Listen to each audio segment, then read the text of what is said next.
All right, everyone, this is actually another update for day 0 for pre-reg day, and I've got a lovely couple here. I actually don't know if you're all together or not, so please excuse me if I'm assuming wrong, but I'm going to assume for at least the cosplay aspect that they are together, because they are cosplaying as two iconic characters throughout anime history in general. We've got Ash Ketchum of Pallet Town, and we've got Misty of Cerulean City. Alright, I've just got a couple of basic questions for you folks, if you don't mind. Starting off, if you don't mind me asking, what made you decide to cosplay as Ash and Misty? Be honest, was it because of the release of Pokemon Go this year? No. Well, that actually made me excited because it made this relevant again. This is actually the first cosplay I ever did because it's very simple. And then we were hanging out one day making those guys over there who are our friends cosplays. And it was like, hey, we should do an Ash and Misty. So. Alright, and for you? Yeah, I would have to say, well, I mean, the release of Pokemon Go definitely renewed interest in Pokemon for me, and then just getting back into it, I was like, I want to relive some of my childhood again. Why not do it by doing Ash and Misty? Well, I absolutely respect it, because like you heard in the intro that I did for you two, you two are actually cosplaying as two of the most iconic anime characters in history, considering from the 90s and up. I mean, there are a few others, but there is not a single person, whether they are into anime or not, that do not know who Ash and Misty are because of Pokemon. All right, well, how was your day 0 experience? I mean, the last couple of years, it's been horrible with the lines and the waiting and everything, but it seems like they're going through pretty quickly this year. I mean, tell me about your experience with it. We actually just got here. Yeah, we just parked. Yeah. Gotcha. Well, for what it's worth, we've actually been here since probably about 12 o'clock, 1 o'clock. It went by pretty quickly. I mean, yeah, it was slow at first, but whenever they opened up the lines, everyone got through pretty quickly. Well, in that aspect, I wish you the best of luck. I hope it's actually still as good of an experience for you as it was for me.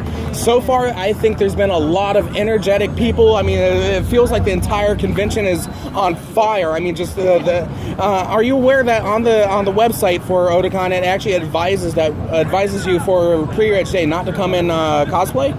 Oh, really? It advises it only because of the fact that, as it were, the festivities haven't actually officially kicked in yet. Oh. But for folks like yourself and a few other people I've talked to already, I absolutely love the fact that you still came in cosplay anyway, because it just adds to that feeling. I mean, not a lot of people say this is actually a day of Otakon, but I consider it part because we're at the convention center, we're participating with everyone else, hence why I'm calling it day 0. It's pre-reg day. Yeah. All right, got about 2 more questions for you, if you don't mind. What are you expecting of Otakon this year, being the last year in Baltimore, at least for 5 years? Well, I'm actually not sure how it's going to work, if it's going to work out very well. Moving it from the Baltimore Convention Center to the one in DC, which is actually quite smaller, so I'm not sure how that's going to work, but it'll be more convenient for me because I live in DC. Yeah. Well, the rumor about it is Otakon itself is actually helping fit the bill for the remodel of the Baltimore Convention Center. I don't know how true that is, but if so, it makes absolutely no sense to me if they were to actually go to DC permanently. But the one thing I have confirmed is that the Otakon staff and the board of directors for Otakon is saying that they might come back after the 5-year renovation for this place. Wow. Okay, that's Okay. Well, they did tear down the fountains that are like a couple blocks that way, which I thought was also really weird. Yeah, but that one actually, because I live here in Baltimore myself, I've got to confirm the reason they're doing that is because of the fact they're tired of because they're tired of the fountain getting trashed almost every day by random people, and the city really can't stand it, because I'm sure you're aware that every year at Otakon, somebody puts bubbles in those damn fountains for a photo shoot, even though it's against the law. Oh, gosh. So they're trying to avoid that as it is. But my final question for you today, for the convention itself, what is the one part that you're actually looking forward to the most? It could be panels, it can be interviews, autograph signings, the dealer's room, anything.